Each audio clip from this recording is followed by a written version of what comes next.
Hey there.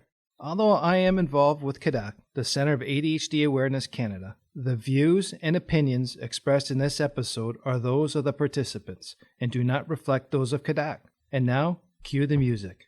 This is the Impulsive Thinker Podcast, a show for high-achieving ADHD entrepreneurs. Together, we will inform and educate you about how to improve your self-awareness while developing systems, routines, and habits for conquering the entrepreneurial world. Here is your host, Andre Brisson. Hey there, it's Andre here with another short for the Impulsive Thinker Podcast, the podcast for the high-achieving ADHD entrepreneur. This episode is brought to you by CADAC, the Center of ADHD Awareness Canada. You can get more information and you can donate at www.caddac.ca. I just finished reading the book called Faster Than Normal by Peter Shankman, and this was a big section about triggers, and this quote here that I have here, I was like, really cool. I thought I wanted to talk about. The quote is, "Triggers don't respect you. They're out to get you." And man, is that so true. You know, in the end, that is the point of a trigger. It's to get you. It's to get to react to you. People use these triggers to get you to react, either make you look like a fool or to make you look bad. But at the same time, triggers can also be a trigger to do good habits, to start good habits, but triggers are technically out to get you and they don't respect you. And if you have that mindset, I think you can really see how things work in the real world. He goes on to explain about your professional triggers and personal triggers. Your personal triggers are more emotion-based as you spend more time with it and it's an emotional level.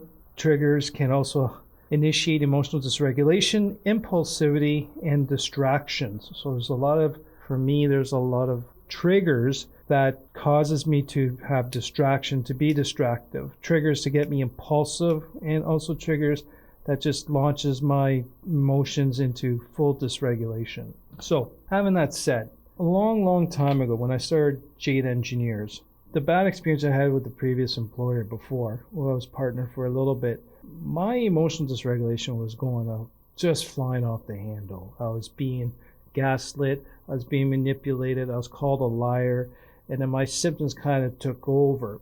And there's a lot of things that happened that I did that I said I wasn't proud of, and I was ashamed to have done it because I know deep down it's not the type of person I was. At the time, I didn't know I was ADHD, it's undiagnosed, but I was still able to sit down and recollect those incidences and those things that helped me feel. So when I decided to start my company, Jade Engineers, the first time, I did what it was called a mirror check.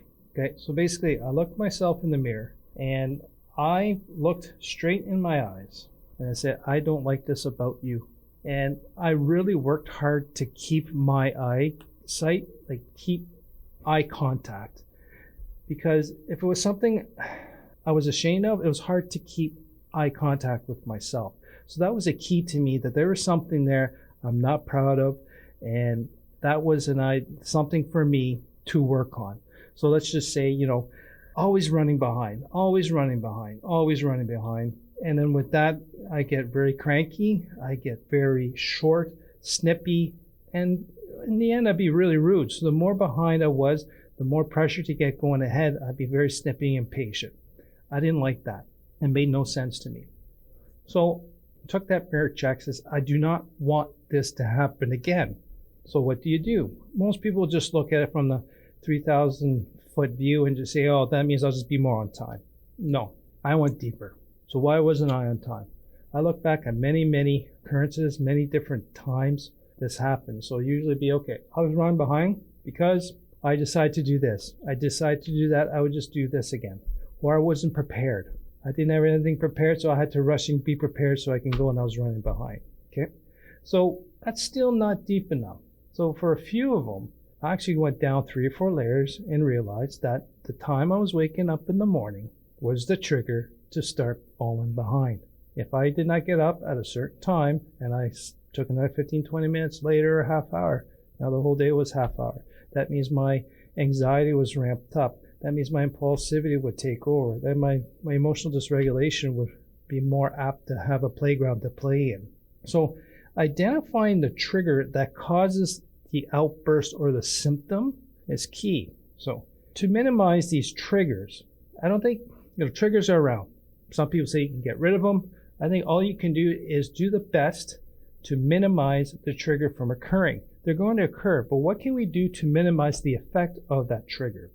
That's where I start creating routines, and some people call them routines, or the other R word's not coming to me, but to me it's a routine or a ritual. To me, I set up routines to avoid these triggers. So I'm going to get up every day at 5:30. I'm not going to go into work till 6:30. So as long as I stick to those, I'm avoiding the triggers of falling behind. Okay. Now, shit's going to happen. You're going to fall behind. But if you have some fail-safe in place, what can you do if these triggers are triggered? What can you do to minimize its effects? Have a game plan. Have a plan A, plan B. If I can't get up on time, what can I do to minimize that effect of that trigger? Like for me, for a lot of times, I have to say, I'm half hour late. I'm half hour late. So therefore, I must give up stuff. I must say, I cannot get this done by the time I go. I will push that off. That's one way to minimize. The trigger's there. I'm late. I may not be 100% prepared, yet I'm in a position and a mindset to say, I can't get to there without being disruptive, without being emotionally dysregulated and impulsive and not do a good job. I'd rather show up on time and not be 100% prepared than show up 50 minutes late, all flustered, stressed out, and upset. If you can tell the difference, you might be late, but you're pissy. You're not very good to be around. You might be there on time, but not 100% prepared, yet at least the meeting can go through. You're not dysregulated. You got a sound mind to finish the meeting. Now, the other thing, too, is another quote from Peter on this is what I thought was really fantastic, is if we let these triggers go and we don't minimize the effects and we let our symptoms go rampant, this is where ADHD will take root and flourish. And that's not a positive thing I'm referring to, is that the ADHD symptoms will take root and will flourish. Your emotional dysregulation will go out of whack. The impulsivity will ramp up 1,000 times, and your distraction, you'll be easily distracted. So this is a thought I had. I thought I'd just share you kind of like, you understand the trigger, you understand the outburst, the symptom, but you have to identify the trigger, which is not just skin deep, it's deeper. It's 4 or 5 layers deeper, and you got to find that one little incident that will cause you to go down that trigger route. And the key is identify that trigger, set up routines around to minimize the effect or try to get rid of it. It will happen that your routine won't work, but what can you do as plan A, plan B, and have fail safe to minimize the effects of the trigger? You're triggered. Not much you can do about it. Be aware that it's happening.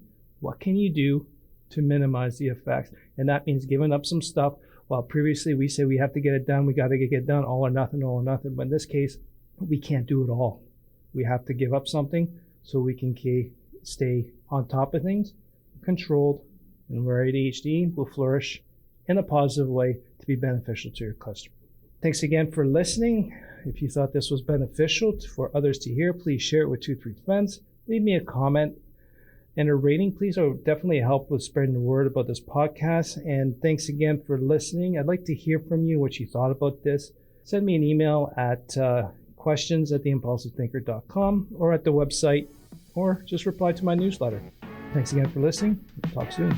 Thank you for listening to the Impulsive Thinker podcast. If you have a question, comment, or suggestion for the show, please visit theimpulsivethinker.com. The Impulsive Thinker podcast is produced by Tactical Breakthroughs and hosted by Andre Brisson. Remember, ADHD is only a part of you, not all of you.